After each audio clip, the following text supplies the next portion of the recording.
ਸ੍ਰੀ ਅਕਾਲ TV 84 ਦੇਖ ਰਹੇ ਸਾਰੇ ਦਰਸ਼ਕਾਂ ਦਾ ਸਵਾਗਤ ਹੈ। ਮੈਂ ਹਰਪ੍ਰੀਤ ਕੌਰ ਤੇ ਬੁਲੇਟਿਨ ਦੀ ਸ਼ੁਰੂਆਤ ਕਰਦੇ ਹਾਂ ਹੈਡਲਾਈਨਸ ਦੇ ਨਾਲ। ਆਪਰੇਸ਼ਨ ਬਲੂ ਸਟਾਰ ਦੀ 35ਵੀਂ ਬਰਸੀ ਮੌਕੇ ਸ਼੍ਰੀ ਅਕਾਲ ਤਖਤ ਸਾਹਿਬ ਤੇ ਝੜਪਾਂ, ਖਾਲਿਸਤਾਨ ਜ਼ਿੰਦਾਬਾਦ ਦੇ ਲੱਗੇ ਨਾਰੇ, ਗਰਮ ਖਿਆਲੀ ਦੇ ਐਸਜੀਪੀਸੀ ਦੀ ਟਾਸਕ ਫੋਰਸ ਦਰਮਿਆਨ ਹੋਈ ਤਕਰਾਰਬਾਜ਼ੀ, ਮੁਤਵਾਜ਼ੀ ਜਥੇਦਾਰ ਭਾਈ ਬਲਜੀਤ ਸਿੰਘ ਦਾਦੂਵਾਲ ਦੇ ਬਾਦਲਾਂ ਤੇ ਵੱਡੇ ਇਲਜ਼ਾਮ, ਕਿਹਾ ਸ਼੍ਰੀ ਅਕਾਲ ਤਖਤ ਤੇ ਟਕਰਾਅ ਲਈ ਬਾਦਲ ਜ਼ਿੰਮੇਵਾਰ। ਆਪਰੇਸ਼ਨ ਬਲੂ ਸਟਾਰ ਦੀ ਬਰਸੀ ਮੌਕੇ ਸ਼ਿਵ ਸੈਨਾ ਤੇ ਸਿੱਖ ਜਥੇਬੰਦੀਆਂ ਆਮੋ ਸਾਹਮਣੇ, ਜਲੰਧਰ ਵਿੱਚ ਸ਼ਿਵ ਸੈਨਾ ਲੀਡਰ ਰੋਹਿਤ ਜੋਸ਼ੀ ਨੂੰ ਪਿਆ ਥੱਪੜ, ਜਦਕਿ ਲੁਧਿਆਣਾ ਵਿੱਚ ਦੋਹਾਂ ਧਿਰਾਂ ਦਰਮਿਆਨ ਖੂਬ ਹੋਇਆ ਗਾਲੀ ਗਲੋਚ ਤੇ ਚੱਲੀਆਂ ਕੱਚ ਦੀਆਂ ਬੋਤਲਾਂ ਤੇ ਹੋਈ ਪੱਥਰਬਾਜ਼ੀ। ਅਕਾਲੀਆਂ ਨੇ ਮੋਦੀ ਸਰਕਾਰ ਤੋਂ ਮੰਗੀ ਆਪਰੇਸ਼ਨ ਬਲੂ ਸਟਾਰ ਦੀ ਜਾਂਚ। ਸੁਖਬੀਰ ਬਾਦਲ ਨੇ ਕਿਹਾ ਕਿ 1984 ਵਿੱਚ ਦਰਬਾਰ ਸਾਹਿਬ ਤੇ ਹੋਇਆ ਹਮਲਾ ਗਾਂਧੀ ਪਰਿਵਾਰ ਨੇ ਕਰਵਾਇਆ ਤੇ ਫੌਜ ਹਮਲੇ ਤੋਂ ਬਾਅਦ ਸਿੱਖ ਧਰਮ ਨਾਲ ਸੰਬੰਧਿਤ ਇਤਿਹਾਸਿਕ ਲਾਇਬ੍ਰੇਰੀ ਵੀ ਨਾਲ ਹੀ ਲੈ ਗਈ। ਨਵਜੋਤ ਸਿੱਧੂ ਤੋਂ ਖੁੱਸਿਆ ਮੰਤਰਾਲਾ, ਕੈਪਟਨ ਨੇ ਬਦਲੇ ਕਈ ਮੰਤਰੀਆਂ ਦੇ ਵਿਭਾਗ। ਸਿੱਧੂ ਤੋਂ ਸਥਾਨਕ ਸਰਕਾਰਾਂ ਦਾ ਮਹਿਕਮਾ ਖੋ ਬਣਾਇਆ ਬਿਜਲੀ ਮੰਤਰੀ, ਜਦਕਿ ਕੈਬਨਿਟ ਦੀ ਮੀਟਿੰਗ ਵਿੱਚ ਨਹੀਂ ਸ਼ਾਮਿਲ ਹੋਏ ਨਵਜੋਤ ਸਿੱਧੂ ਨੇ ਕਿਹਾ ਉਹਨਾਂ ਦਾ ਆਪਣਾ ਰੁਤਬਾ ਖੁਦ ਨੂੰ ਕਰਨਗੇ ਸਾਬਿਤ। ਤੇ ਕੋਟਕਪੂਰਾ ਗੋਲੀकांड ਵਿੱਚ ਨਾਮਜ਼ਦ ਐਸਐਚਓ ਪੰਦੇਰ ਦੀ ਜ਼ਮਾਨਤ ਅਰਜ਼ੀ ਰੱਦ, ਏਡੀਸੀਪੀ ਪੰਨੂ ਨੂੰ ਰਾਹਤ, ਜਦਕਿ ਮਾਮਲੇ ਵਿੱਚ ਤੀਜੇ ਮੁਲਜ਼ਮ ਡੀਐਸਪੀ ਬਲਜੀਤ ਸਿੰਘ ਸੰਧੂ ਦੀ ਜ਼ਮਾਨਤ ਅਰਜ਼ੀ ਤੇ ਸੁਣਵਾਈ 10 ਜੂਨ ਨੂੰ।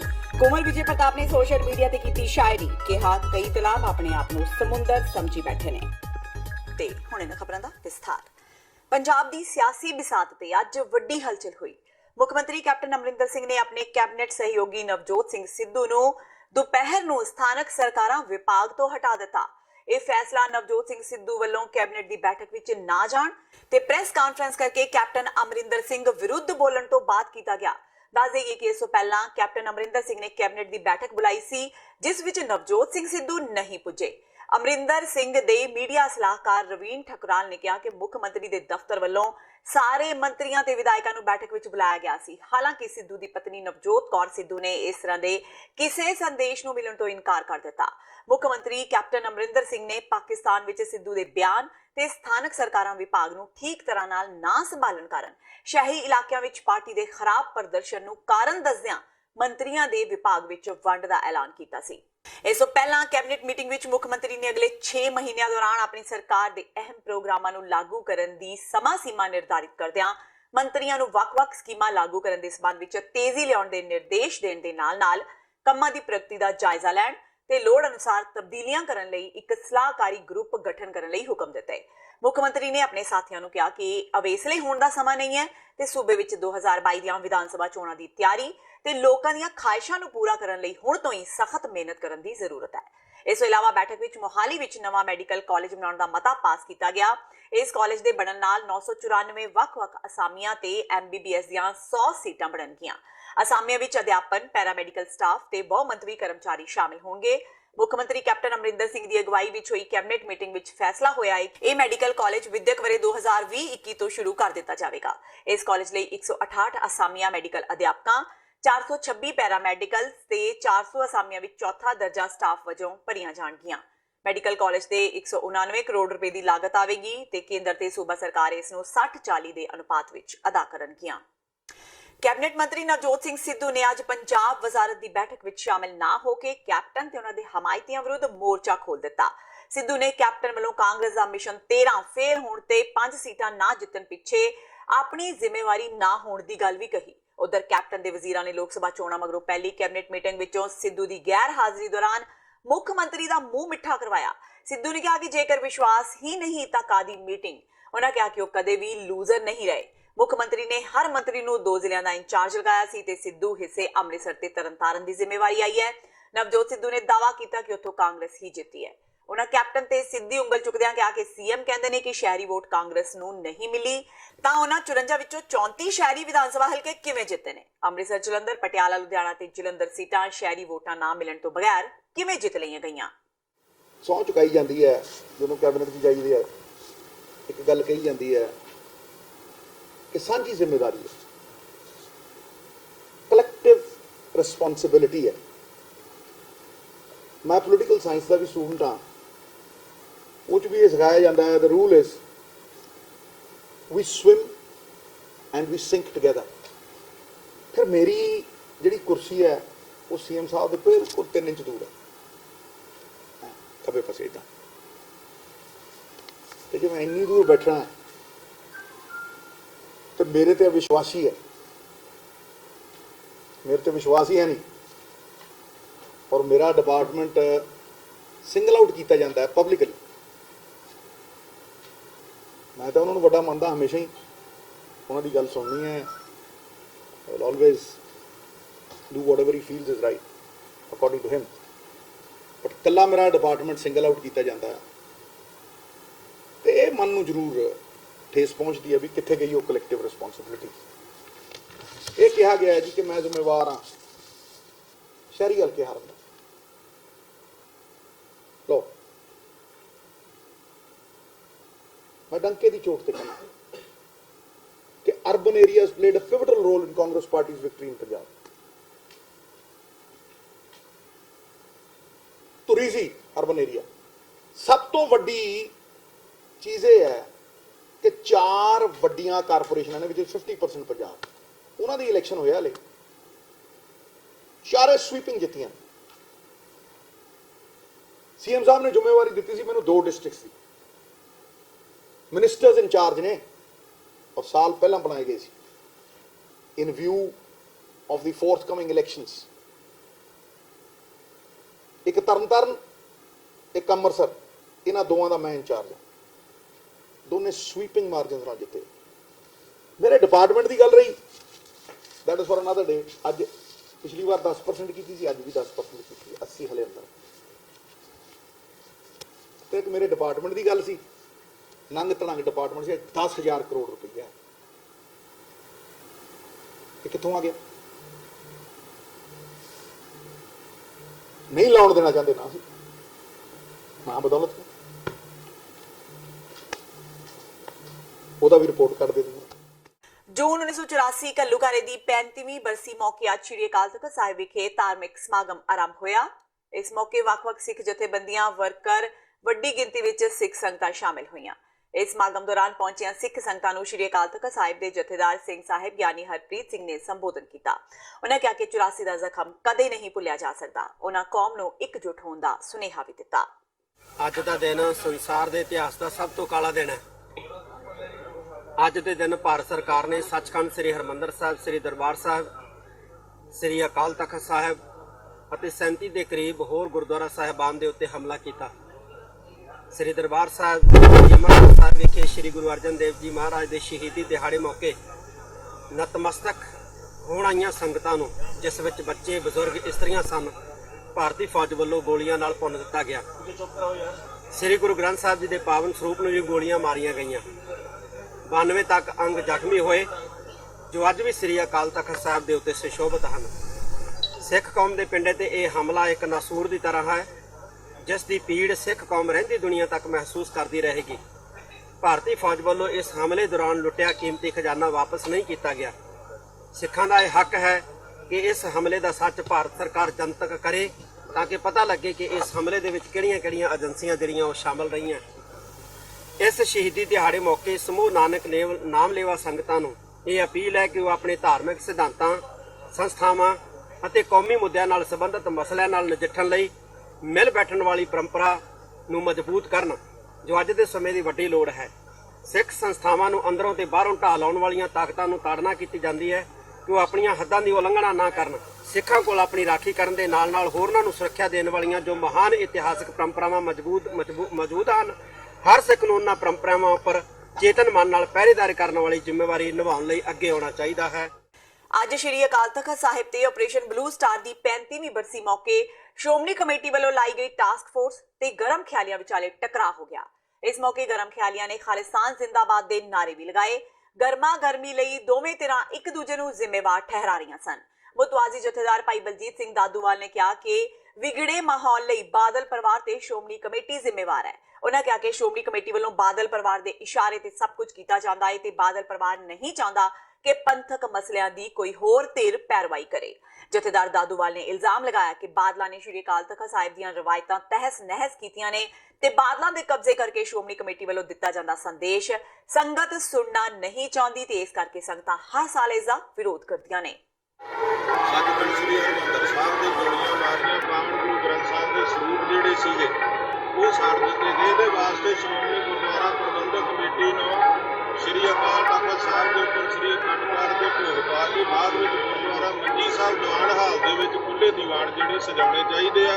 ਜੋ ਸਾਡੇ ਨਾਲ ਬੇਇਨਸਾਫੀ ਹੋਈ, ਧੱਕੇਸ਼ਾਹੀ ਹੋਈ, ਉਹਦਾ ਸਾਰਾ ਜਿਹੜਾ ਉੱਥੇ ਜ਼ਿਕਰ ਜਿਹੜਾ ਹੋਣਾ ਚਾਹੀਦਾ। ਪਰ ਮੈਂ ਸਮਝਦਾ ਸ਼੍ਰੋਮਣੀ ਗੁਰਦੁਆਰਾ ਪ੍ਰਬੰਧਕ ਕਮੇਟੀ ਜੋ ਮੌਜੂਦਾ ਪ੍ਰਬੰਧ ਆ ਉਹ ਨਹੀਂ ਚਾਹੁੰਦਾ। ਉਹ ਵੋਟਾਂ ਦੇ ਵਾਸਤੇ ਜ਼ਰੂਰ 1984 ਦੇ ਕਤਲੇਆਮ ਦੀ, ਜੂਨ 84 ਦੇ ਤੋਪਾਂ ਟੈਂਕਾਂ ਦੇ ਹਮਲੇ ਦੀ ਗੱਲ ਕਰਦੇ ਆ, ਪਰ ਵੋਟਾਂ ਤੋਂ ਬਿਨਾਂ ਜੋ ਮੌਜੂਦਾ ਪ੍ਰਬੰਧ ਆ ਬਾਦਲ ਦਲ ਦਾ, ਉਹ ਨਹੀਂ ਚਾਹੁੰਦੇ ਕਿ ਜੂਨ 84 ਵਿੱਚ ਜੋ ਸਾਡੇ ਨਾਲ ਧੱਕੇਸ਼ਾਹੀ ਬੇਇਨਸਾਫੀ ਹੋਈ ਉਹਦਾ ਸੱਚ ਸਾਹਮਣੇ ਆ ਸਕੇ।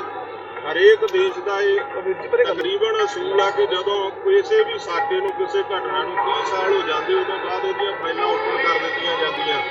ਪਰ ਇਹਦੇ 35 ਸਾਲ ਹੋ ਗਏ, ਅਜੇ ਤੱਕ ਭਾਰਤ ਸਰਕਾਰ ਨੇ ਉਹ ਫਾਈਲਾਂ ਓਪਨ ਨਹੀਂ ਕੀਤੀਆਂ ਕਿ ਉਦੋਂ ਇਸ ਹਮਲੇ ਵਿੱਚ ਭਾਰਤ ਸਰਕਾਰ ਦੇ ਨਾਲ ਰੂਸ ਦਾ ਜਾਂ ਬਰਤਾਨੀਆ ਦਾ ਕਿਹਦਾ ਹਿੱਸਾ ਸੀ, ਇਹਦੇ ਵਿੱਚ ਕੌਣ ਲੋਕ ਸਿੱਧੇ ਤੌਰ ਤੇ ਜ਼ਿੰਮੇਵਾਰ ਸੀ। ਭਾਵੇਂ ਸਿੱਖ ਕੌਮ ਇਸ ਨੂੰ ਜਾਣਦੀ ਆ ਸਾਰੇ ਪਾਸੇ ਨੂੰ, ਪਰ ਜਿਹੜੀਆਂ ਫਾਈਲਾਂ ਓਪਨ ਹੋਣੀਆਂ ਚਾਹੀਦੀਆਂ, ਬਰਤਾਨੀਆ ਸਰਕਾਰ ਨੂੰ ਵੀ ਓਪਨ ਕਰਨੀਆਂ ਚਾਹੀਦੀਆਂ, ਭਾਰਤ ਸਰਕਾਰ ਨੂੰ ਵੀ ਕਰਨੀਆਂ ਚਾਹੀਦੀਆਂ। ਸਮੁੱਚਾ ਸਿੱਖ ਜਗਤ ਜਿੱਥੇ ਅੱਜ ਦੇ ਦਿਨ ਨੂੰ ਦਰਬਾਰ ਸਾਹਿਬ ਤੇ ਹੋਈ ਫੌਜੀ ਕਾਰਵਾਈ ਦੇ ਸੋਗ ਵਜੋਂ ਮਨਾਉਂਦਾ ਹੈ, ਉੱਥੇ ਹੀ ਸ਼ਿਵ ਸੈਨਾ ਤੇ ਗੈਰ ਸਮਾਜੀ ਤੱਤ 6 ਜੂਨ ਨੂੰ ਅੱਤਵਾਦ ਦੇ ਖਾਤਮੇ ਲਈ ਵਿਜੇ ਦਿਵਸ ਵਜੋਂ ਮਨਾਉਂਦੇ ਨੇ। ਅੱਜ ਪੰਜਾਬ ਵਿੱਚ 3 ਥਾਵਾਂ ਤੇ ਦੋਵੇਂ ਧਿਰਾਂ ਦਰਮਿਆਨ ਟਕਰਾਅ ਹੋ ਗਿਆ। ਜਲੰਧਰ ਦੇ ਫੁੱਟਬਾਲ ਚੌਂਕ ਵਿੱਚ ਅੱਜ ਸ਼ਿਵ ਸੈਨਾ ਤੇ ਸਿੱਖ ਜਥੇਬੰਦੀਆਂ ਆਮੋ ਸਾਹਮਣੇ ਹੋ ਗਈਆਂ।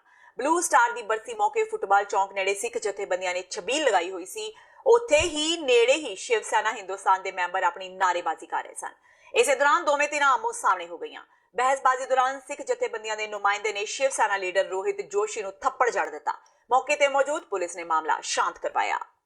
ਘੱਲੂ ਘਾਰੇ ਦੇ ਦਿਵਸ ਦੇ ਵਿੱਚ ਜਿਹੜਾ 6 ਜੂਨ ਨੂੰ ਜਿਹੜਾ ਇਹਨਾਂ ਰੱਖਿਆ ਹੁੰਦਾ, ਦੋਨੇ ਸਿੱਖ ਜਥੇਬੰਦੀਆਂ ਨੇ ਜਿਹੜਾ ਆਪਣੀਆਂ ਛਬੀਲਾਂ ਲਾਈਆਂ ਹੋਈਆਂ ਸੀਗੀਆਂ, ਪਲੱਸ ਜਿਹੜੇ ਹਿੰਦੂ ਜਥੇਬੰਦੀਆਂ ਇਹਨਾਂ ਨੇ ਵੀ ਆਪ ਦੇ ਮੰਦਰਾਂ ਦੇ ਵਿੱਚ ਜਾਂ ਇਹਨਾਂ ਨੇ ਆਫਿਸ ਦੇ ਵਿੱਚ ਪ੍ਰੋਗਰਾਮ ਰੱਖੇ ਸੀਗੇ। ਜਿਹੜੇ ਅਲੀ ਮਹੱਲੇ ਸੀਗੇ ਇਹਨੇ ਛਬੀਲ ਚੱਲਦੀ ਸੀ, ਇੱਥੇ ਕਿਤੇ ਇਹਨਾਂ ਨੂੰ ਕੋਈ ਇਨਫੋਰਮੇਸ਼ਨ ਆ ਗਈ ਤੇ ਉੱਥੇ ਫੁੱਟਬਾਲ ਚੌਂਕ ਲਾਗੇ ਕੋਈ ਪੁਤਲਾ ਵਗੈਰਾ ਕੋਈ ਫੂਕ ਰਿਹਾ ਜੀ। ਉਹ ਇਹਨੂੰ ਰਿਊਮਰ ਮਿਲੀ ਤੇ ਇੱਥੋਂ ਕੋਈ 10-12 ਬੰਦੇ ਜਿਹੜੇ ਇਮੀਡੀਏਟਲੀ ਉੱਥੇ ਰਸ਼ ਕੀਤੇ ਮੌਕੇ ਤੇ। ਉੱਥੇ ਸਾਡੀ ਆਲਰੇਡੀ ਜਿਹੜੀ ਫੋਰਸ ਲੱਗੀ ਸੀ, ਉਹਨਾਂ ਨੇ ਉਹਨਾਂ ਨੂੰ ਸਮਝਾ ਬੁਝਾ ਕੇ ਤੇ ਜਿਹੜਾ ਉੱਥੋਂ ਮਸਲਾ ਜਿਹੜਾ ਸ਼ਾਂਤ ਹੋ ਕੇ ਤੇ ਉਹ ਚੱਲ ਗਏ। ਸਰ ਇੱਕ ਵੀਡੀਓ ਵਾਇਰਲ ਹੋ ਰਹੀ ਹੈ ਜਿਸ ਵਿੱਚ ਦੋਵੇਂ ਧਿਰਾਂ ਜਿਹੜੀਆਂ ਆਪਸ ਵਿੱਚ ਲੜਦੀਆਂ। ਹਾਂ, ਉੱਥੇ ਥੋੜਾ ਜਿਹਾ ਮਾਹੌਲ ਤਣਾਅਪੂਰਵਕ ਤੇ ਸੀਗਾ, ਲੇਕਿਨ ਟਾਈਮਲੀ ਇੰਟਰਵੈਂਸ਼ਨ ਦੇ ਨਾਲ ਉਹ ਠੀਕ ਹੋ ਗਿਆ ਜਿਹੜਾ। ਹਾਂ, ਇਹਨਾਂ ਵੱਲੋਂ ਸਾਨੂੰ ਇੱਕ ਰਿਪਰੈਜ਼ੈਂਟੇਸ਼ਨ ਦਿੱਤੀ ਹੈ ਜਿਹਦੇ ਵਿੱਚ ਲਿਖਿਆ ਇਹਨਾਂ ਨੇ ਵੀ ਸਾਡਾ ਆ ਜਿਹੜਾ ਇਹਨਾਂ ਨੇ ਕੀਤਾ ਵਾ ਉਹਦੇ ਵਿੱਚ ਕੁਝ ਫੈਕਟਸ ਨੇ। ਫਿਰ ਉਹਦੇ ਬਾਅਦ ਜਿਹੜਾ ਦੂਸਰੀ ਧਿਰ ਉਹਨਾਂ ਨੇ ਵੀ ਕੰਪਲੇਂਟ ਦਿੱਤੀ ਹੈ। ਦੋਨਾਂ ਧਿਰਾਂ ਦਾ ਹੀ ਵਰਸ਼ਨ ਜਿਹੜਾ ਇਹਨੂੰ ਆਪਣਾ ਐਗਜ਼ਾਮਿਨ ਕਰਕੇ ਤੇ ਫਿਰ ਆਪਾਂ ਇਹਨੂੰ ਲੌਜੀਕਲ ਐਂਡ ਤੱਕ ਕਰਾਂਗੇ। ਉਧਰ ਲੁਧਿਆਣਾ ਵਿੱਚ ਵੀ ਸ਼ਿਵ ਸੈਨਾ ਵਰਕਰਾਂ ਤੇ ਸਿੱਖ ਜਥੇਬੰਦੀਆਂ ਦੇ ਆਗੂ ਆਮੋ ਸਾਹਮਣੇ ਹੋ ਗਏ, ਜਿਸ ਕਾਰਨ ਮਾਹੌਲ ਤਣਾਅਪੂਰਨ ਹੋ ਗਿਆ।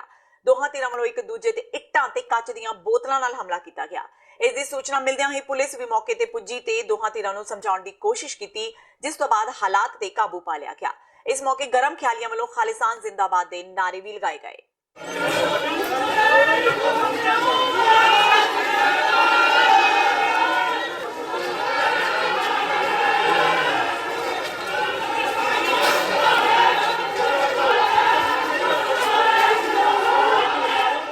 ਤੇ ਹੁਣ ਵੇਲਾ ਹੋ ਗਿਆ ਬ੍ਰੇਕ ਦਾ। ਬਾਕੀ ਦੀਆਂ ਖਬਰਾਂ ਇਸ ਬ੍ਰੇਕ ਤੋਂ ਬਾਅਦ।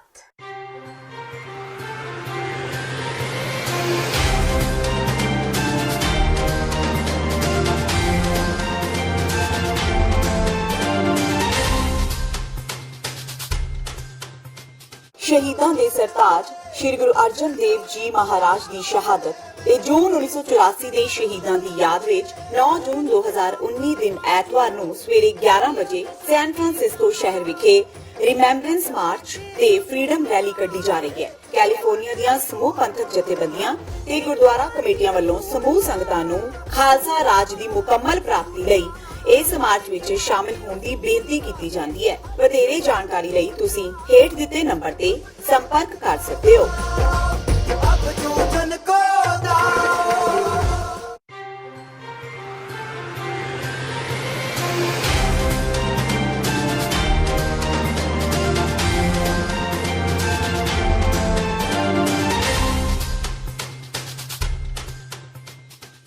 ਬ੍ਰੇਕ ਤੋਂ ਬਾਅਦ ਟੀਵੀ 84 ਦੇ ਖਬਰਾਂ ਦੇ ਬੁਲੇਟਿਨ ਵਿੱਚ ਸਵਾਗਤ ਹੈ। ਵਧਦਿਆਂ ਅਗਲੀ ਖਬਰ ਵੱਲ। ਅਕਾਲੀ ਦਲ ਦੇ ਪ੍ਰਧਾਨ ਤੇ ਲੋਕ ਸਭਾ ਮੈਂਬਰ ਸੁਖਬੀਰ ਬਾਦਲ ਨੇ ਵੀਰਵਾਰ ਨੂੰ ਆਪਰੇਸ਼ਨ ਬਲੂ ਸਟਾਰ ਦੀ ਬਰਸੀ ਮੌਕੇ ਇਸ ਘਟਨਾ ਦੀ ਜਾਂਚ ਕਰਵਾਉਣ ਦੀ ਮੰਗ ਕੀਤੀ ਹੈ। ਇਸ ਬਾਬਤ ਉਹਨਾਂ ਅਕਾਲੀ ਦਲ ਦੇ ਵਫਦ ਨਾਲ ਦਿੱਲੀ ਵਿੱਚ ਕੇਂਦਰੀ ਗ੍ਰਹਿ ਮੰਤਰੀ ਅਮਿਤ ਸ਼ਾਹ ਨਾਲ ਮੁਲਾਕਾਤ ਵੀ ਕੀਤੀ। ਸੁਖਬੀਰ ਬਾਦਲ ਨੇ ਕਿਹਾ ਕਿ 1984 ਸਮੇਂ ਦਰਬਾਰ ਸਾਹਿਬ ਤੇ ਹਮਲਾ ਹੋਇਆ, ਜੋ ਕਿ ਗਾਂਧੀ ਪਰਿਵਾਰ ਨੇ ਕਰਵਾਇਆ ਸੀ। ਜਦੋਂ ਫੌਜ ਨੇ ਹਮਲਾ ਕੀਤਾ ਤਾਂ ਉਸ ਸਮੇਂ ਸਿੱਖ ਧਰਮ ਨਾਲ ਸੰਬੰਧਿਤ ਇਤਿਹਾਸਿਕ ਲਾਇਬ੍ਰੇਰੀ ਵੀ ਫੌਜ ਆਪਣੇ ਨਾਲ ਹੀ ਲੈ ਗਈ ਸੀ। ਸੁਖਬੀਰ ਬਾਦਲ ਨੇ ਮੰਗ ਕੀਤੀ ਕਿ ਇਸ ਲਾਇਬ੍ਰੇਰੀ ਨੂੰ ਵਾਪਸ ਕੀਤਾ ਜਾਵੇ। ਬਾਦਲ ਨੇ ਸ਼ਾਹ ਤੋਂ ਇਹ ਵੀ ਮੰਗ ਕੀਤੀ ਕਿ ਜਿਨ੍ਹਾਂ ਧਰਮੀ ਫੌਜੀਆਂ ਨੇ ਸਾਕਾ ਨੀਲਾ ਤਾਰਾ ਮਗਰੋਂ ਭਾਵਨਾਵਾਂ ਵਿੱਚ ਵਹਿ ਕੇ ਨੌਕਰੀਆਂ ਛੱਡ ਦਿੱਤੀਆਂ ਸਨ, ਉਹਨਾਂ ਦੇ ਪਰਿਵਾਰਾਂ ਨੂੰ ਪੈਨਸ਼ਨ ਦਿੱਤੀ ਜਾਵੇ। ਸੁਖਬੀਰ ਬਾਦਲ ਨੇ ਕਿਹਾ ਕਿ ਉਹਨਾਂ ਗ੍ਰਹਿ ਮੰਤਰੀ ਨੂੰ ਅਪੀਲ ਕੀਤੀ ਹੈ ਕਿ ਸ਼੍ਰੀ ਗੁਰੂ ਨਾਨਕ ਦੇਵ ਜੀ ਦੇ 550 ਸਾਲਾ ਪ੍ਰਕਾਸ਼ ਪੁਰਬ ਸੰਬੰਧੀ ਗੁਰੂ ਜੀ ਦੇ ਜਨਮ ਸਥਾਨ ਤੱਕ ਨਗਰ ਕੀਰਤਨ ਲਿਜਾਣ ਲਈ ਪਾਕਿਸਤਾਨ ਨਾਲ ਗੱਲਬਾਤ ਕੀਤੀ ਜਾਵੇ। ਉਹਨਾਂ ਇਹ ਵੀ ਕਿਹਾ ਕਿ ਗੁਰੂ ਨਾਨਕ ਦੇਵ जी ਦੇ 550 ਸਾਲਾ ਸਮਾਗਮ ਹੁਣੇ ਤੋਂ ਹੀ शुरू कर देने चाहिए ने। हमने आज होम मिनिस्टर साहब से रिक्वेस्ट की है कि उनकी जो फैमिलीज हैं और जो जितने भी लोग बचे हैं उनको कम से कम पेंशन तो मिलनी चाहिए, क्योंकि उन्होंने जो किया इमोशन होके किया है, ऐसे तो किया नहीं है। सो इसलिए उनकी पेंशन इमीडिएटली, जो आर्मी धर्मी फौजी है हमारे, उनको सरकारी पेंशन जरूर मिलनी चाहिए। So what is the number of such people? And वो जब 309 लोग थे तब, जब 300, अब मुझे लगता है 100 के करीब रह गए हैं जो उस टाइम से, अभी 35 साल हो गए हैं। तीसरी बात हमने रिक्वेस्ट की है कि गुरु नानक पातशाह का 550 साल प्रकाश उत्सव आ रहा है, 4 महीने रह गए हैं। होम मिनिस्टर साहब के नीचे एक कमेटी है जो सेलिब्रेशन सारी ओवरसी करती है। हमने रिक्वेस्ट किया इमीडिएटली उसकी मीटिंग कराई जाए कि ये सेलिब्रेशन अब तो शुरू होनी चाहिए, अभी तो शुरू हो जानी चाहिए। ब्लू स्टार में आपने कोई कमेटी की फॉर्मेशन की मांग एक मिनट, मैं पहले अपनी बात करूं। हमने ये जो किया है कि ये सेलिब्रेशंस लार्ज स्केल में होनी है, सो ये इमीडिएट करना चाहिए। एक चौथी बात हमने की है कि गवर्नमेंट ऑफ इंडिया अपने काउंटर पार्ट पाकिस्तान गवर्नमेंट से बात करके यहाँ जो हमारा नगर कीर्तन है एज पर सिख ट्रेडिशंस, नगर कीर्तन हम लेके जाते हैं। हमने नगर कीर्तन गुरु नानक साहब के जन्म स्थान पर लेके जाना है। सो वो हमारे जो इलेक्टेड बॉडी है SGPC DGPC हमारे तख्त के जो हैं, ये ऑफिशियली इनकी जिम्मेवारी लगाई जाए और परमिशन दिलाई जाए कि हम नगर कीर्तन वहाँ लेके जा सकें। ਪੰਜਾਬ ਵਿੱਚ ਪਵਿੱਤਰ ਬਾਣੀ ਦੀ ਬੇਦਬੀ ਦੀਆਂ ਘਟਨਾਵਾਂ ਰੁਕਣ ਦਾ ਨਾਮ ਨਹੀਂ ਲੈ ਰਹੀਆਂ। ਤਾਜ਼ਾ ਮਾਮਲਾ ਮੋਗਾ ਦੇ ਖੇਰੀਆ ਮੁਹੱਲੇ ਵਿੱਚ ਸਾਹਮਣੇ ਆਇਆ ਹੈ, ਜਿੱਥੇ ਸ਼੍ਰੀ ਗੁਟਕਾ ਸਾਹਿਬ ਦੇ ਅੰਗ ਪਾੜ ਕੇ ਗਲੀ ਵਿੱਚ ਸੁੱਟੇ ਹੋਏ ਸਨ। ਦੱਸਿਆ ਜਾ ਰਿਹਾ ਹੈ ਕਿ ਖੇਰੀਆ ਵਾਲਾ ਮੁਹੱਲੇ ਵਿੱਚੋਂ ਨਗਰ ਕੀਰਤਨ ਨਿਕਲ ਰਿਹਾ ਸੀ ਤੇ ਰਸਤੇ ਵਿੱਚ ਗੁਟਕਾ ਸਾਹਿਬ ਦੇ ਫਟੇ ਹੋਏ ਅੰਗ ਪਏ ਸਨ। ਇਸ ਘਟਨਾ ਤੋਂ ਬਾਅਦ ਸਿੱਖਾਂ ਵਿੱਚ ਰੋਸ ਪਾਇਆ ਜਾ ਰਿਹਾ ਹੈ। ਇਸ ਸੰਬੰਧੀ ਸੂਚਨਾ ਮਿਲਦਿਆਂ ਹੀ ਪੁਲਿਸ ਵੀ ਮੌਕੇ ਤੇ ਪਹੁੰਚ ਗਈ। ਪੂਰੀ ਮਸਜਿਦ ਦਾ ਇਲਾਕਾ ਪੈਂਦਾ, ਉੱਥੇ ਇੱਕ ਗੰਦੀ ਨਾਲੀ ਹੈ ਜਿਹੜੀ ਘਰਾਂ ਦੇ ਵਿੱਚੋਂ ਪਾਣੀ ਵੇਸਟ ਜਿਹੜਾ ਨਿਕਲ ਕੇ ਆਉਂਦਾ ਸੀਵਰੇਜ ਦੇ ਵਿੱਚ ਪੈਂਦਾ। ਉਸ ਗੰਦੀ ਨਾਲੀ ਹੈ ਜਿਹੜੀ, ਜਾਂ ਨਾਲਾ ਕਹਿ ਲਈਏ ਛੋਟਾ ਜਿਹਾ, ਉਹਦੇ ਵਿੱਚ ਜਿਹੜਾ ਗੁਟਕਾ ਸਾਹਿਬ ਸੀਗਾ ਅਗਨ ਭੇਟ ਕਰਕੇ, ਅੱਧਾ ਗੁਟਕਾ ਸਾਹਿਬ ਆ ਜਿਹੜਾ ਉਹ ਅਗਨ ਭੇਟ ਕਰਕੇ ਉਸ ਨਾਲੀ ਦੇ ਵਿੱਚ, ਗੰਦੀ ਦੇ ਵਿੱਚ ਸੁੱਟਿਆ ਗਿਆ ਸੀਗਾ। ਜਿਹੜਾ ਦੁਪਹਿਰ ਤਕਰੀਬਨ 10-11 ਵਜੇ ਸੰਗਤਾਂ ਨੂੰ ਪਤਾ ਲੱਗਾ। ਉਸ ਤੋਂ ਬਾਅਦ ਜਿਹੜੀ ਸੰਗਤ ਇੱਥੇ ਪਹੁੰਚੀ ਹੈ, ਜਿੱਥੇ ਬੇਅਦਬੀ ਕੀਤੀ ਗਈ ਆ, ਉਸ ਤੋਂ ਬਾਅਦ ਸਾਰੀ ਸੰਗਤ ਦੇ ਵਿੱਚ ਜਿਹੜਾ ਰੋਸ ਸੀਗਾ ਉਹ ਦੇਖਦਿਆਂ ਹੋਇਆ ਵੀ ਸੰਗਤ ਨੇ ਇੱਥੇ ਮੋਗੇ ਮੇਨ ਚੌਂਕ ਦੇ ਵਿੱਚ ਜਿਹੜਾ ਧਰਨਾ ਲਾਇਆ ਹੋਇਆ ਸੀ, ਕਿਉਂਕਿ ਉੱਥੇ ਕੈਮਰਾ ਚੱਲ ਰਿਹਾ, ਉੱਥੇ ਬੇਅਦਬੀ ਹੋਈ ਆ, ਉੱਥੇ ਕੈਮਰਾ ਚੱਲ ਰਿਹਾ। ਉਦੋਂ ਪਿੱਛੇ ਵੀ ਗਲੀ ਦੇ ਵਿੱਚ ਕਾਫੀ ਕੈਮਰੇ ਚੱਲਦੇ ਆ। ਉਹਨਾਂ ਦਾ ਕਰਕੇ ਜਿਹੜਾ ਪ੍ਰਸ਼ਾਸਨ ਆ, ਹੁਣ ਉਹ ਕਹਿ ਰਹੇ ਆ ਵੀ ਅਸੀਂ ਸੋਮਵਾਰ ਤੱਕ ਹਰ ਹਾਲ ਦੇ ਵਿੱਚ ਜਿਹੜਾ 10 ਵਜੇ ਤੱਕ ਇਸ ਕੇਸ ਨੂੰ ਟ੍ਰੇਸ ਕਰ ਲਾਂਗੇ। ਉਹਦਾ ਕਰਕੇ ਸਾਰੀ ਸੰਗਤ ਨੇ ਉਹ ਫੈਸਲਾ ਕੀਤਾ ਵੀ 10 ਵਜੇ ਤੱਕ ਸੋਮਵਾਰ ਤੱਕ ਵੇਟ ਕੀਤੀ ਜਾਵੇ। ਜੇ ਨਹੀਂ ਕੋਈ ਇਹ ਗੱਲ ਸਿਰੇ ਲਾਉਂਦਾ ਪ੍ਰਸ਼ਾਸਨ, ਤੇ ਅਸੀਂ ਜਿਹੜੀ ਢਿੱਲ ਨਹੀਂ ਵਰਤਾਂਗੇ, ਤੇ ਸੋਮਵਾਰ ਨੂੰ ਅਸੀਂ ਕੋਈ ਨਾ ਕੋਈ ਵੱਡੇ ਰੂਪ ਦੇ ਵਿੱਚ ਸਾਰੀਆਂ ਸਿੱਖ ਜਥੇਬੰਦੀਆਂ ਦੇ ਨਾਲ ਲੈ ਕੇ, ਪੰਜਾਬ ਦੀਆਂ ਦੇ ਨਾਲ ਇੱਥੇ ਪੱਕੇ ਰੂਪ ਦੇ ਵਿੱਚ ਕੋਈ ਅਗਲਾ ਐਕਸ਼ਨ ਕਰਾਂਗੇ। ਉਸ ਕਰਕੇ ਸੋਮਵਾਰ 10 ਵਜੇ ਤੱਕ ਦਾ ਜਿਹੜਾ ਪ੍ਰਸ਼ਾਸਨ ਨੂੰ ਸਮਾਂ ਦਿੱਤਾ ਗਿਆ। ਕੋਟਕਪੂਰਾ ਗੋਲੀकांड ਵਿੱਚ ਮੁਲਜ਼ਮ ਵਜੋਂ ਨਾਮਜ਼ਦ ਤਤਕਾਲੀ SHO ਗੁਰਦੀਪ ਸਿੰਘ ਪੰਦੇਰ ਦੀ ਅਗਾਊਂ ਜ਼ਮਾਨਤ ਅਰਜ਼ੀ ਸੈਸ਼ਨ ਕੋਰਟ ਨੇ ਰੱਦ ਕਰ ਦਿੱਤੀ ਹੈ। ਇਸ ਦੇ ਨਾਲ ਹੀ ਅਦਾਲਤ ਨੇ ਲੁਧਿਆਣਾ ਦੇ ਤਤਕਾਲੀ ADCP ਪਰਮਜੀਤ ਸਿੰਘ ਪੰਨੂ ਦੀ ਅਗਾਊਂ ਜ਼ਮਾਨਤ ਮਨਜ਼ੂਰ ਕਰ ਲਈ ਹੈ। ਇਸ ਮਾਮਲੇ ਵਿੱਚ ਤੀਜੇ ਮੁਲਜ਼ਮ DSP ਬਲਜੀਤ ਸਿੰਘ ਸੰਧੂ ਦੀ ਜ਼ਮਾਨਤ ਅਰਜ਼ੀ ਤੇ ਸੁਣਵਾਈ 10 ਜੂਨ ਨੂੰ ਹੋਵੇਗੀ।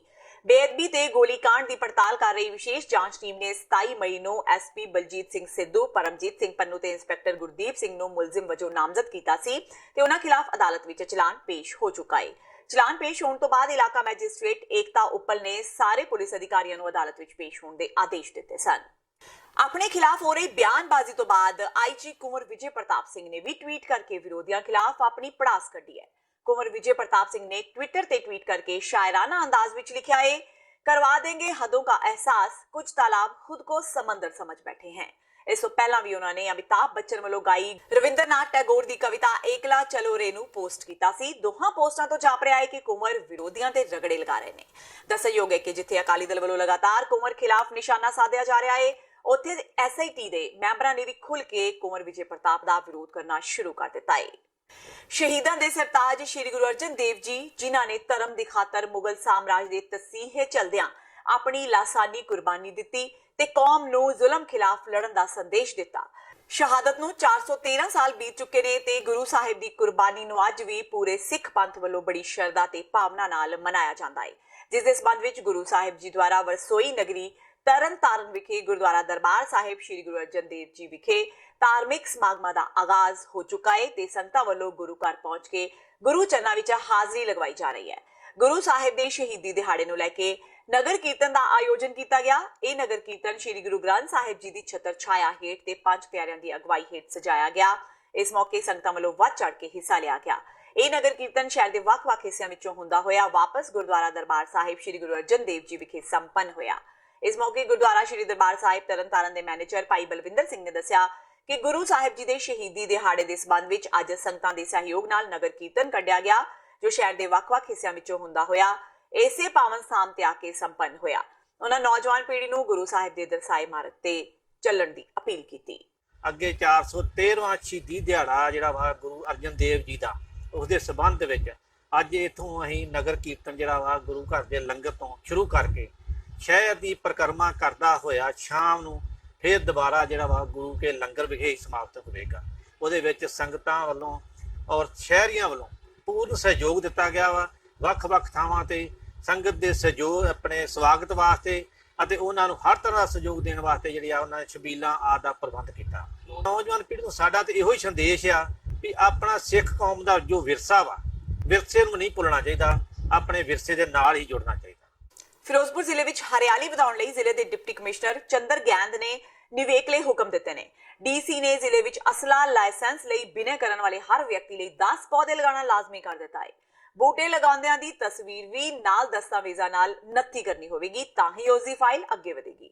10 ਬੂਟੇ ਲਗਾਉਣ ਦੇ ਨਾਲ ਸੈਲਫੀ ਵੀ ਖਿੱਚਣੀ ਹੋਵੇਗੀ ਤੇ 1 ਮਹੀਨੇ ਮਗਰੋਂ ਫਿਰ ਤੋਂ ਤਸਵੀਰਾਂ ਲੈਣੀਆਂ ਹੋਣਗੀਆਂ, ਤਾਂ ਜੋ ਪਤਾ ਲੱਗ ਸਕੇ ਕਿ ਬੂਟਾ ਵੱਧ ਫੁੱਲ ਵੀ ਰਿਹਾ ਹੈ ਕਿ ਨਹੀਂ।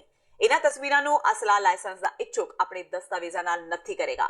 ਤਸਵੀਰਾਂ ਨੂੰ ਜਾਂਚ ਪਰਖ ਕੇ ਹੀ ਲਾਇਸੈਂਸ ਜਾਰੀ ਹੋਵੇਗਾ।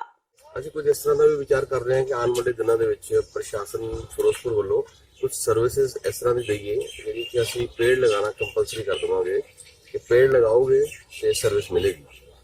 ਤੇ ਇਹਦੇ ਤੇ ਵਿਚਾਰ ਕਰ ਰਹੇ ਹਾਂ। ਜਿਸ ਤਰ੍ਹਾਂ ਕੋਈ ਲਾਇਸੈਂਸਿੰਗ ਅਥਾਰਟੀਜ਼ ਨੂੰ ਅਸੀਂ ਕਹਾਂਗੇ ਕਿ ਆਪਣਾ ਜਿਹੜਾ ਵੀ ਆਰਮਜ਼ ਲਾਇਸੈਂਸ ਬਣਾਉਣ ਆਏਗਾ 10 ਪੇੜ ਦੀ ਫੋਟੋ WhatsApp ਕਰੇਗਾ ਫਾਈਲ ਦੇ ਉੱਤੇ ਤੇ ਤਾਂ ਉਹਨੂੰ ਆਰਮਜ਼ ਲਾਇਸੈਂਸ ਇਸ਼ੂ ਕੀਤਾ ਜਾਵੇਗਾ। ਇਹਦੇ ਨਾਲ ਬੜੀ ਜਲਦੀ ਸਾਡਾ ਸ਼ਹਿਰ ਹਰਾ ਭਰਾ ਹੋਰ ਹੋ ਜਾਏਗਾ। ਉਹਦੇ ਵਿੱਚ ਇਹ ਵੀ ਹੋਊਗੀ ਕਿ ਜਿਹੜਾ ਸਰਵਿਸ ਲਏਗਾ 10 ਪੇੜ ਲਗਾਏਗਾ ਉਹ 1 ਮਹੀਨੇ ਬਾਅਦ ਦੁਬਾਰਾ WhatsApp ਫੋਟੋ ਲੈ ਕੇ ਆਏਗਾ ਤੇ ਫਿਰ ਉਹਨੂੰ ਲਾਇਸੈਂਸ ਮਿਲੇਗਾ। ਇਹਦੇ ਉੱਤੇ ਵਿਚਾਰ।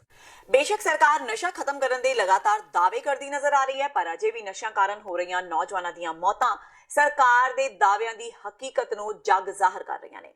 ਹਿਮਾਚਲ ਨਾਲ ਲੱਗਦੇ ਪਿੰਡ ਪਦਰੋਆ ਵਿੱਚ ਚੱਕੀ ਦਰਿਆ ਨੇੜੇ 2 ਨੌਜਵਾਨਾਂ ਦੀਆਂ ਲਾਸ਼ਾਂ ਬਰਾਮਦ ਹੋਈਆਂ।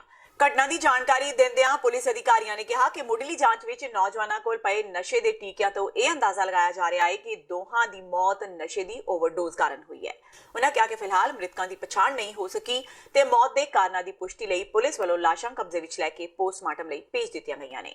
ਤੇ ਸਰਕਾਰ ਕੋਈ 7:30 ਵਜੇ 8 ਵਜੇ ਦੇ ਅਰਾਊਂਡ ਇਨਫੋਰਮੇਸ਼ਨ ਮਿਲੀ, ਜਿਸ ਤੋਂ ਬਾਅਦ ਸਪੌਟ ਤੇ ਪਹੁੰਚੇ। ਪਹਿਚਾਣ ਸਰ ਹੋ ਗਈ ਇਹਨਾਂ ਦੀ? ਨਹੀਂ, ਹਜੇ ਆਈਡੈਂਟੀਫਿਕੇਸ਼ਨ ਨਹੀਂ ਹੋਈ ਹੈ। ਆਈਡੈਂਟੀਫਿਕੇਸ਼ਨ ਵਾਸਤੇ ਅਸੀਂ ਇਹਨਾਂ ਦੀ ਫੋਟੋਜ਼ ਵਾਇਰਲ ਕਰ ਰਹੇ ਹਾਂ ਸੋਸ਼ਲ ਮੀਡੀਆ ਦੇ ਵਿੱਚ ਤੇ ਜਿਵੇਂ ਇਹਨਾਂ ਦੀ ਪਛਾਣ ਹੋਊਗੀ ਉਸ ਤਰੀਕੇ ਨਾਲ ਕਰਨੀ ਚਾਹੀਦੀ। ਸਰ ਕੋਈ ਕਾਜ਼ ਆਫ ਡੈਥ ਪਤਾ ਲੱਗਿਆ ਜੀ ਇਹਦੇ ਕੀ ਹੋਇਆ? ਨਹੀਂ, ਕਾਜ਼ ਆਫ ਡੈਥ ਹਜੇ ਨਹੀਂ ਪਤਾ ਲੱਗਿਆ। ਪੋਸਟਮਾਰਟਮ ਇੱਕ ਵਾਰੀ ਅਸੀਂ ਇਹਨਾਂ ਦਾ ਕਰਾਵਾਂਗੇ। ਪੋਸਟਮਾਰਟਮ ਤੋਂ ਬਾਅਦ ਜੋ ਵੀ ਡਾਕਟਰ ਦੀ ਰਿਪੋਰਟ ਹੋਊਗੀ ਉਸ ਦੇ ਅਕੋਰਡਿੰਗਲੀ ਕਾਰਵਾਈ ਕੀਤੀ। ਤੇ ਇਹ ਸਨ ਹੁਣ ਤੱਕ ਦੀਆਂ ਖਬਰਾਂ। ਜਾਂਦੇ ਇੱਕ ਵਾਰ ਫੇਰ ਨਜ਼ਰ ਮਾਰਦੇ ਹਾਂ ਮੁੱਖ ਖਬਰਾਂ ਤੇ। ਆਪਰੇਸ਼ਨ ਬਲੂ ਸਟਾਰ ਦੀ 35ਵੀਂ ਬਰਸੀ ਮੌਕੇ ਸ਼੍ਰੀ ਅਕਾਲ ਤਖਤ ਸਾਹਿਬ ਤੇ ਝੜਪਾਂ, ਖਾਲਿਸਤਾਨ ਜ਼ਿੰਦਾਬਾਦ ਦੇ ਲੱਗੇ ਨਾਰੇ, ਕਰਮ ਖਿਆਲੀ ਦੇ SGPC ਦੀ ਟਾਸਕ ਫੋਰਸ ਦਰਮਿਆਨ ਹੋਈ ਤਕਰਾਰਬਾਜ਼ੀ, ਮੁਤਵਾਜ਼ੀ ਜਥੇਦਾਰ ਭਾਈ ਬਲਜੀਤ ਸਿੰਘ ਦਾਦੂਵਾਲ ਦੇ ਬਾਦਲਾਂ ਤੇ ਵੱਡੇ ਇਲਜ਼ਾਮ, ਕਿਹਾ ਸ਼੍ਰੀ ਅਕਾਲ ਤਖਤ ਤੇ ਟਕਰਾਅ ਲਈ ਬਾਦਲ ਜ਼ਿੰਮੇਵਾਰ। ਆਪਰੇਸ਼ਨ ਬਲੂ ਸਟਾਰ ਦੀ ਬਰਸੀ ਮੌਕੇ ਸ਼ਿਵ ਸੈਨਾ ਤੇ ਸਿੱਖ ਜਥੇਬੰਦੀਆਂ ਆਮੋ ਸਾਹਮਣੇ। ਜਲੰਧਰ ਵਿੱਚ ਸ਼ਿਵ ਸੈਨਾ ਲੀਡਰ ਰੋਹਿਤ ਜੋਸ਼ੀ ਨੂੰ ਪਿਆ ਥੱਪੜ, ਜਦਕਿ ਲੁਧਿਆਣਾ ਵਿੱਚ ਦੋਹਾਂ ਧਿਰਾਂ ਦਰਮਿਆਨ ਖੂਬ ਹੋਇਆ ਗਾਲੀ ਗਲੋਚ ਤੇ ਚੱਲੀਆਂ ਕੱਚ ਦੀਆਂ ਬੋਤਲਾਂ ਤੇ ਹੋਈ ਪੱਥਰਬਾਜ਼ੀ। ਅਕਾਲੀਆਂ ਨੇ ਮੋਦੀ ਸਰਕਾਰ ਤੋਂ ਮੰਗੀ ਆਪਰੇਸ਼ਨ ਬਲੂ ਸਟਾਰ ਦੀ ਜਾਂਚ। ਸੁਖਬੀਰ ਬਾਦਲ ਨੇ ਕਿਹਾ ਕਿ 1984 ਵਿੱਚ ਦਰਬਾਰ ਸਾਹਿਬ ਤੇ ਹੋਇਆ ਹਮਲਾ ਗਾਂਧੀ ਪਰਿਵਾਰ ਨੇ ਕਰਵਾਇਆ ਤੇ ਫੌਜ ਹਮਲੇ ਤੋਂ ਬਾਅਦ ਸਿੱਖ ਧਰਮ ਨਾਲ ਸੰਬੰਧਿਤ ਇਤਿਹਾਸਿਕ ਲਾਇਬ੍ਰੇਰੀ ਵੀ ਨਾਲ ਹੀ ਲੈ ਗਈ। ਨਵਜੋਤ ਸਿੱਧੂ ਤੋਂ ਖੁੱਸਿਆ ਮੰਤਰਾਲਾ, ਕੈਪਟਨ ਨੇ ਬਦਲੇ ਕਈ ਮੰਤਰੀਆਂ ਦੇ ਵਿਭਾਗ। ਸਿੱਧੂ ਤੋਂ ਸਥਾਨਕ ਸਰਕਾਰਾਂ ਦਾ ਮਹਿਕਮਾ ਖੋ ਬਣਾਇਆ ਬਿਜਲੀ ਮੰਤਰੀ, ਜਦਕਿ ਕੈਬਨਿਟ ਦੀ ਮੀਟਿੰਗ ਵਿੱਚ ਨਹੀਂ ਸ਼ਾਮਿਲ ਹੋਏ ਨਵਜੋਤ ਸਿੱਧੂ ਨੇ ਕਿਹਾ ਉਹਨਾਂ ਦਾ ਆਪਣਾ ਰੁਤਬਾ ਖੁਦ ਨੂੰ ਕਰਨਗੇ ਸਾਬਿਤ। ਤੇ ਕੋਟਕਪੂਰਾ ਗੋਲੀकांड ਵਿੱਚ ਨਾਮਜ਼ਦ ਐਸਐਚਓ ਪੰਦੇਰ ਦੀ ਜ਼ਮਾਨਤ ਅਰਜ਼ੀ ਰੱਦ, ਏਡੀਸੀਪੀ ਪੰਨੂ ਨੂੰ ਰਾਹਤ, ਜਦਕਿ ਮਾਮਲੇ ਵਿੱਚ ਤੀਜੇ ਮੁਲਜ਼ਮ ਡੀਐਸਪੀ ਬਲਜੀਤ ਸਿੰਘ ਸੰਧੂ ਦੀ ਜ਼ਮਾਨਤ ਅਰਜ਼ੀ ਤੇ ਸੁਣਵਾਈ 10 ਜੂਨ ਨੂੰ। ਕੋਮਲ ਵਿਜੇ ਪ੍ਰਤਾਪ ਨੇ ਸੋਸ਼ਲ ਮੀਡੀਆ ਤੇ ਕੀਤੀ ਸ਼ਾਇਰੀ, ਕਿਹਾ ਕਈ ਤਲਾਬ ਆਪਣੇ ਆਪ ਨੂੰ ਸਮੁੰਦਰ ਸਮਝੀ ਬੈਠੇ ਨੇ। ਇਸ ਦੇ ਨਾਲ ਹੀ TV 84 ਦਾ ਖਬਰਾਂ ਦਾ ਇਹ ਬੁਲੇਟਿਨ ਖਤਮ ਹੁੰਦਾ ਹੈ। ਮੈਨੂੰ ਹਰਪ੍ਰੀਤ ਕੌਰ ਨੂੰ ਦਿਓ ਇਜਾਜ਼ਤ। ਸਤਿ ਸ਼੍ਰੀ ਅਕਾਲ।